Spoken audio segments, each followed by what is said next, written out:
পর্যায়ের নেতারাও। 4 আগস্ট মরণ কামড়ে নামে আওয়ামী লীগের বিভিন্ন পর্যায়ের নেতাকর্মীরা। কারওয়ান বাজার, মোহাম্মদপুর, উত্তরা, যাত্রাবাড়ি, বাড্ডা সহ দেশের বিভিন্ন স্থানে ও ঢাকার প্রবেশপথে অত্যাধুনিক অস্ত্র নিয়ে ছাত্র জনতার উপর গুলি চালায় আওয়ামী লীগের নেতাকর্মীরা। 4 আগস্ট হতাহতের ঘটনাও ছিল বেশি।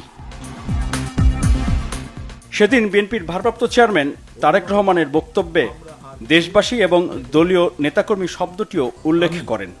আজ আপনি ঘর থেকে যদি বেরিয়ে না আসেন তাহলে খুনি হাসিনা এই গণহত্যা বন্ধ করবে না। আজ এই লাশের মিছিল দীর্ঘ থেকে দীর্ঘতর হবে। অভিভাবক সকলের প্রতি আমার বিনীত আহ্বান, আপনারা দলে দলে রাজপথে নেমে আসুন, সতর্ক থাকুন। খুনি হাসিনার বিদায় এখন মাত্র সময়ের ব্যাপার।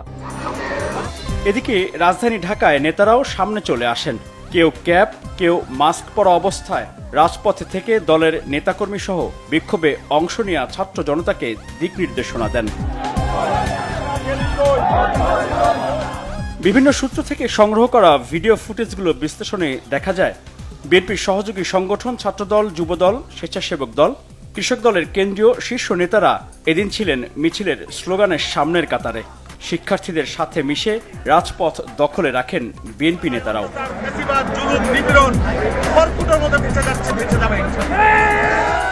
ঢাকার বাইরেও বিএনপির কেন্দ্রীয় ও জেলার নেতারা সামনের কাতারে থেকে মিছিলে অংশ নেন। চট্টগ্রাম, কুমিল্লা, যশোর, নড়াইল, মানিকগঞ্জ, নারায়ণগঞ্জ, লক্ষ্মীপুর সহ বিভিন্ন জেলা থেকে পাওয়া ভিডিও ফুটেজে দেখা গেছে বিএনপির নেতারা ছাত্র জনতার মিছিল লেখা ব্যানারে অংশ নেন কর্মসূচিতে। 5 আগস্ট 2024 ঢাকার রাস্তা তখন লাখো জনতার দখলে।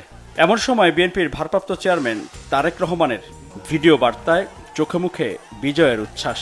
6000 মাইল দূরে থেকেও তিনি যেন আছেন প্রিয় মাতৃভূমি বিজয়ী ছাত্র জনতার সাথেই। হাজারো শহীদের প্রাণের বিনিময় জনতার ঐতিহাসিক এই বিপ্লবের মধ্যে দিয়ে গণহত্যাকারী খুনি হাসিনার পতন হয়েছে। বিশাল এই বিজয়ের পুরো কৃতিত্ব দেন তিনি ছাত্র জনতাকেই। নিজ দল বা সমমনা দলের নেতাকর্মীদের কোনো কৃতিত্ব নেননি বিএনপির ভারপ্রাপ্ত চেয়ারম্যান তারেক রহমান। গৌরবজনক এই ঐতিহাসিক মুহূর্তে বাংলাদেশের সাহসী ছাত্র জনতাকে বিরচিত অভিনন্দন। 17 বছরের জুলুম, নির্যাতন, হামলা, মামলা, গুম, খুন সহ্য করার পরও নেতাকর্মীদেরকে দিলেন কঠোর নির্দেশনা, যা দেশের রাজনীতিতে বিরল দৃষ্টান্ত হিসেবে বিবেচনা করছেন অনেকেই। অনুগ্রহ করে কেউ প্রতিশোধ কিংবা প্রতিহিংসা পরায়ণ হবেন না। কেউ নিজের হাতে দয়া করে আইন তুলে নেবেন না। 5 আগস্টের সেই বিজয় ভাষণে তারেক রহমানের কণ্ঠে উদার রাজনীতির অনন্য উদাহরণ সৃষ্টিকারী এক উক্তি। বিজয়ের কাছে পরাজিতরা নিরাপদ থাকলে বিজয়ের আনন্দ মহিমান্বিত হয়। যেই কোটা সংস্কার ইস্যুতে শেখ হাসিনার 16 বছরের টানা শাসনামলের অবসান এবং দেশ থেকেই পালিয়ে যান শেখ হাসিনা, 2024-এর 15 জুন কোটা প্রথা বাতিলে শিক্ষার্থীদের পক্ষে অবস্থান নেন তারেক রহমান। আজ এটি স্পষ্ট যে এটি ছিল শিক্ষার্থীদের সঙ্গে প্রতারণা। হাসিনা একজন প্রতারক বলেই বারবার জনগণের সঙ্গে ধোঁকাবাজি। বহুল আলোচিত কোটা সংস্কার ইস্যুটি প্রথম আলোচনায় আনেন তারেক রহমান 2014 সালে যুক্তরাজ্যে এক অনুষ্ঠানে। তখনই তিনি উল্লেখ করেন 5% বেশি কোটা রাখার কোনো যৌক্তিকতা নেই। নেতৃবৃন্দ, আমি দৃঢ়ভাবে আরও বিশ্বাস করি বাংলাদেশের মেধাবীরাই পারে বাংলাদেশকে এগিয়ে নিয়ে যেতে।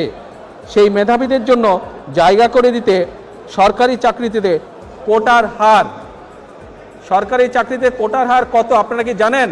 সরকারি চাকরির যে কোটা আছে এখন বোধহয় দেশে যেটা আছে প্রায় 50 ভাগের মতন কোটা আছে।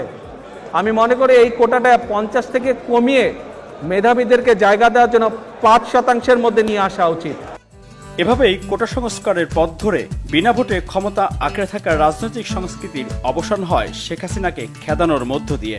এই পরিবর্তনের সিঁড়ি বেয়ে ভোটের অধিকার ফিরে পাওয়া এবং রাষ্ট্র সংস্কারের রূপরেখা বাস্তবায়নই আগামীর প্রত্যাশা।